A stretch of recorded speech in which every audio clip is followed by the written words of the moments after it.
మతాల పేరు మీద వస్త్ర వ్యాపారం పేరు మీద ఈ హిందువులను ఆగం చేయడానికి కొన్ని మతవాదులు వచ్చారు. సో వాడెవడో వచ్చి వాడు 3000 సైన్యాన్ని తెచ్చాడు. కానీ ఇక్కడ మూర్ఖులు మాత్రం 30,000 మంది తయారయ్యి మన మీదనే అరాచకాలు సృష్టించారు. వాళ్ళకి సపోర్ట్. ఇప్పుడు అదే కదా. ఇప్పుడు వీడెవడో మతం మారాడంటే దాని అర్థం ఏమిటి? వాడెవడికో సపోర్ట్ బ్రిటిష్ వాళ్ళకి సపోర్ట్ చేస్తున్నట్టే కదా. అంటే వాడికి ముంచట్టే ఆలోచన. మీకు అర్థమైద్దా నేను చెప్పింది? ఇప్పుడు నువ్వు సాయిబాబాని మొక్కుతున్నావు అంటే అర్థం ఏంటి? నువ్వు గతంలో ఎవడికో నవాబు గుడ్డట్ లెక్క వాడి మొక్కుతున్నావు, వాడి దేవాలయం పెట్టి వాడికి అభిషేకాలు చేస్తున్నావు అంటే.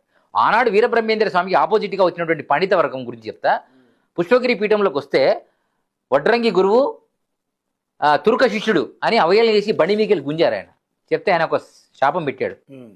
రేపు రాబోయే కాలంలో ఏ సిద్ధయ్య ఎవడైతే తుర్కోడు అన్నారో ఆ తుర్కోడికే పూజ చేసి వాడికి ఇంజన్కి అభిషేకం చేసుకుని తీర్థం తాగే రోజులు మీకు వస్తాయి పురోహితులకు అని చెప్పారు. ఇప్పుడు సాయిబాబా గుడిలో పురోహితుడు ఎవడండి? క్రిస్టియన్నా ముస్లిమా? చెప్పండి నాకు కదా. ఇప్పుడు ఎవడు మారాలా? ఇంకా సాయినాథ పీఠం అంట, ఇంకా సాయినాథ గురు వీళ్ళను కొత్త చెప్పులు తీసుకొచ్చి కొట్టాలా. ఎవడు? హిందువులు.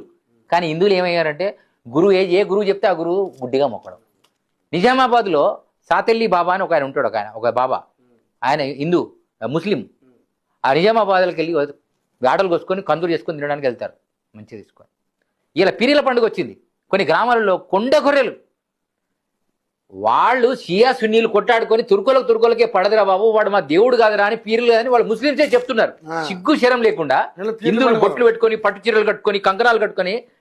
అమ్మ మీరు ఎవడికి పుట్టారా? నవాబులకు పుట్టారా? మీరు ఆనాడు నవాబు ఉంచుకుంటే పుట్టారా? మీరంతా ఎవడు పుట్టారు మీరు అడుగుతున్నారు ప్రజలు. పీరీల కడిగి వాడికి కుడుకలు కూర్చడం, దస్తీలు కట్టడం, ఇంకా విభూతి చదివించడం, ఇలాంటి సిగ్గు శరం లేని జాతువులు హిందువులలో ఇంకా పాడైనరు.